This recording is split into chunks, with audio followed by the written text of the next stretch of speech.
Shalom, jumpa kembali di channel saya, Hidup Bijak di Akhir Zaman. Saudara, saat ini saya ingin membahas mengenai bagaimana posisi Rusia di dalam nubuatan akhir zaman. Saudara, menurut pengamatan saya, saudara, Rusia menempati posisi tersendiri di dalam nubuatan akhir zaman. Kita akan melihat ada dua hal di sini, bagaimana posisi Rusia di dalam terutama dalam perang dalam perang akhir zaman. Yang pertama di dalam Daniel pasal 7 ayat yang kelima. Di situ dikatakan, dan tampak ada seekor binatang lain yang kedua, rupanya seperti beruang. Ia berdiri pada sisi yang sebelah, dan 3 tulang rusuk masih ada di dalam mulutnya, di antara giginya. Dan demikianlah dikatakan kepadanya, ayo makanlah daging sebanyak-banyaknya. Ini nubuatan Daniel pasal 7 berbicara mengenai 4 binatang. Salah satu binatang adalah yaitu beruang, ya saudara. Nah, beruang ini merupakan simbolisme dari sebuah negara yang adalah sekarang negara diperkirakan negara Rusia. Ini menurut penafsiran saya, saudara. Bisa saja ada penafsiran orang lain yang berbeda. Nah, saudara, dikatakan bahwa beruang ini berdiri di sisi sebelah dari binatang yang pertama. Dan yang menarik dikatakan, pada beruang ini ada 3 tulang rusuk yang ada di dalam mulutnya, saudara. Saudara, kalau kita melihat dari bahasa aslinya, saudara, di situ dikatakan bahwa kata 3 itu bisa berarti 3 atau yang ketiga. Dan dikatakan tulang rusuk atau sisi, tulang dari sisi samping ada di dalam mulutnya. Nah, saudara, kalau kita lihat Rusia, saudara, Rusia itu kalau saya melihat bahwa bagian dari Rusia sebelah kiri atas, saudara, itu kalau ibarat beruang, maka mulutnya itu berdampingan dengan 3 negara. Kalau saya gambarkan Rusia itu seperti gambar beruang, maka bagian mulut, bagian atas dari Rusia sebelah kiri itu berdampingan dengan 3 negara. Yang pertama adalah Finlandia, yang kedua adalah Belarus, yang ketiga adalah Ukraina. Nah, kalau kita melihat di sini, kalau kita terjemahkan 3 tulang rusuk atau 3 sisi yang ada di dalam mulutnya, tulang rusuk atau 3 sisi, saudara, terjemahannya begitu, maka bisa dikatakan kalau 3 berarti ada 3 negara yang akan berperang melawan Rusia di bagian mulut dari Rusia ini, ya saudara, bagian kiri atas, yaitu 3 negara tadi. Tetapi kalau dikatakan ketiga, ya, tulang rusuk ketiga yang ada di dalam mulutnya, maka perang ini hanya dengan bangsa Ukraina. Nanti kita lihat, saya tidak tahu, bisa saja 3-tiganya atau bisa salah satunya aja, yaitu Ukraina. Apakah perang ini akan merambat ke Belarus dan Finlandia? Ya, terus terang saya tidak tahu. Tetapi paling tidak dia akan berperang dengan salah satu rusuk, ya, atau bagian sisi dari mulutnya. Dan saat ini kita melihat ada perang Ukraina. Dan di situ dikatakan di dalam ayat yang kelima, dan demikianlah dikatakan kepadanya, ayo makanlah daging banyak-banyak. Perang ini akan menjadi perang yang sangat besar, sehingga banyak orang akan mati akibat perang ini. Karena dikatakan bahwa makanlah daging sebanyak-banyaknya. Jadi jikalau ini benar, saudara. Ayat yang kelima dari Daniel pasal 7 ini berbicara mengenai perang antara Rusia dan Ukraina. Maka akan terjadi pembunuhan yang sangat masif dan besar, saudara, di pihak musuh dari Rusia. Bisa saja bukan cuma orang Ukraina asli, bisa juga, ini saya memberikan kemungkinan, saudara. Jika ada bangsa-bangsa lain yang terlibat di sini, akan terjadi perang yang besar dan mengakibatkan banyak orang meninggal. Yang kedua, saudara, di bagian yang Yehezkiel pasal 38 dan Yehezkiel pasal 39. Di situ juga saya menafsirkan bahwa Rusia ikut ambil peran ya di dalam perang Gog dan Magog. Ada perbedaan antara Gog dan Magog di kitab Yehezkiel dan kitab Wahyu ya. Di kitab Yehezkiel yang ikut berperang di dalam perang Gog dan Magog ini itu hanya beberapa negara, bukan keseluruhan dunia, tetapi hanya beberapa negara. Sedangkan di kitab Wahyu itu yang terlibat adalah seluruh dunia di pihaknya antikris ya, setan iblis, melawan seluruh pasukannya Tuhan, dan Tuhan akan menghancurkan ya, dalam sekali hembusan nafas, saudara. Ya, jadi kita harus bedakan perang Gog dan Magog di kitab Yehezkiel yang skalanya kecil dengan perang Harmagedon di akhir zaman, saudara, di mana itu juga disebut dengan perang Gog Magog.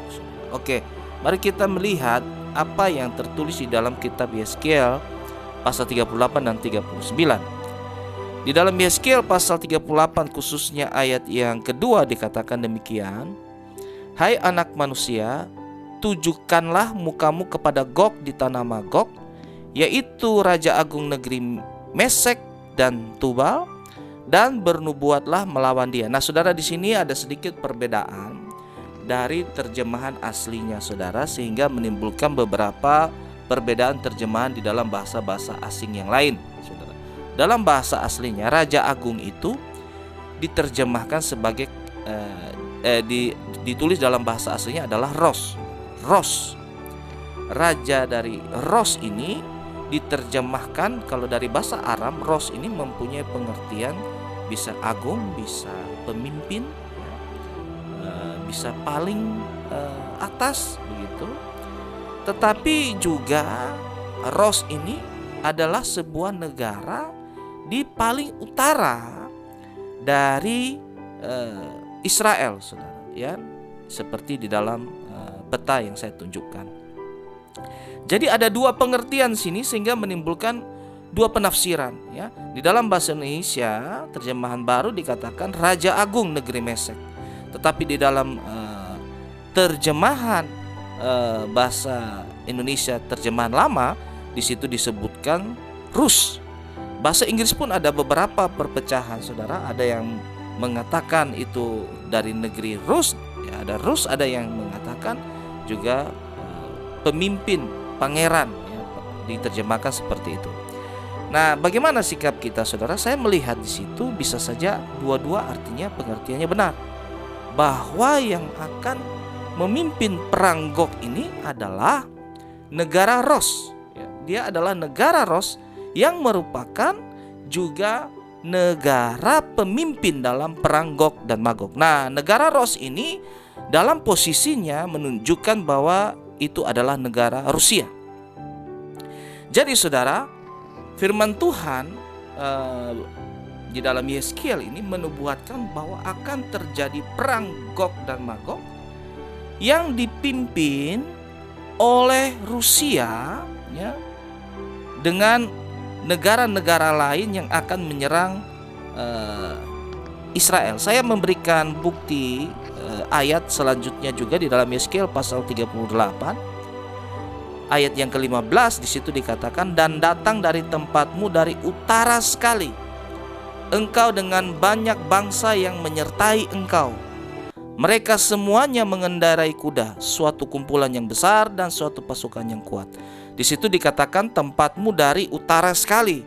Kalau kita lihat di peta, dari utara sekali adalah Rusia, ya.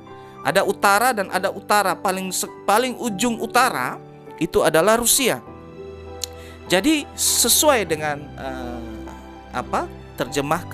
terjemahan yang saya terjemahkan tadi, bahwa Ros itu adalah Rusia, ya. Ayat yang ke-15 juga memberikan posisi dari Ros itu di utara sekali. Nah, saudara, jadi Rusia akan memainkan peran penting dalam nubuatan akhir zaman, di mana akan terjadi perang di mulut dari beruang itu, ya, entah 3 negara atau negara yang ketiga dari posisi atas, saudara, atau juga dia akan memainkan perang di Timur Tengah, saudara. Dia akan memimpin beberapa bangsa, ya, diantaranya Turki, ya, Syria, saudara, Iran, Sudan, dan beberapa negara yang lain berdekatan di sekitar Israel, saudara. Sehingga firman Tuhan mengatakan perang itu untuk menunjukkan kekuasaan Tuhan, ya. Mereka akan dikalahkan bukan oleh orang Israel, tetapi Tuhan yang berperang, ya. Dikatakan di dalam Yeskiel pasal 38, saudara. Di situ dikatakan bahwa mulai dari ayat yang ke-18, saudara bisa baca. Di situ Tuhan akan menurunkan sampar, ya, hujan lebat, api, belerang, ya, ke atas bangsa-bangsa itu, saudara. Akan ada gempa bumi yang hebat juga, saudara. Dan mereka akan banyak sekali yang meninggal, bahkan harus sampai 7 bulan untuk menguburkan mayat-mayat itu. 7 bulan untuk menguburkan mayat-mayat itu. Tetapi kemenangan orang Israel bukan karena kehebatan orang Israel, tetapi karena pertolongan Tuhan, ya. Tuhan melakukan perbuatan-perbuatan yang ajaib sehingga mereka akan dihancurkan oleh kuasa Tuhan. Dan firman Tuhan mengatakan di situ untuk menunjukkan bahwa ada Tuhan, nama Tuhan yang kudus, nama Tuhan yang kudus di antara orang Israel dan di antara bangsa-bangsa, bahwa ada pelindung, ya, yang disebutkan yaitu Allah Tuhan Israel itu.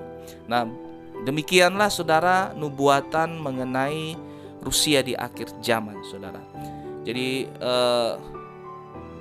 aplikasinya dalam kehidupan kita, saudara, bahwa di daerah Ukraina, juga di daerah Israel dan sekitarnya itu adalah daerah-daerah yang mengandung minyak dan kekayaan alam yang begitu besar, yang mempunyai pengaruh atas seluruh dunia, saudara. Sehingga kalau seandainya perang ini terjadi, ya, dan Ukraina ini sudah terjadi perangnya, dan juga nanti akan terjadi perang Gog-Magog ini melawan orang Israel, saudara, maka yang pasti harga minyak akan melambung tinggi, saudara. Dan minyak ini yang menjadi daya topang ekonomi dunia, karena untuk transportasi kita memerlukan minyak. Dan kalau minyak harganya naik, maka seluruh barang akan mengalami kenaikan. Maka saya mengaplikasikan bahwa inflasi ini terjadi ketika perang-perang ini terjadi. Inflasi ini terjadi ketika perang-perang ini terjadi, dan saya mengaitkan itu dengan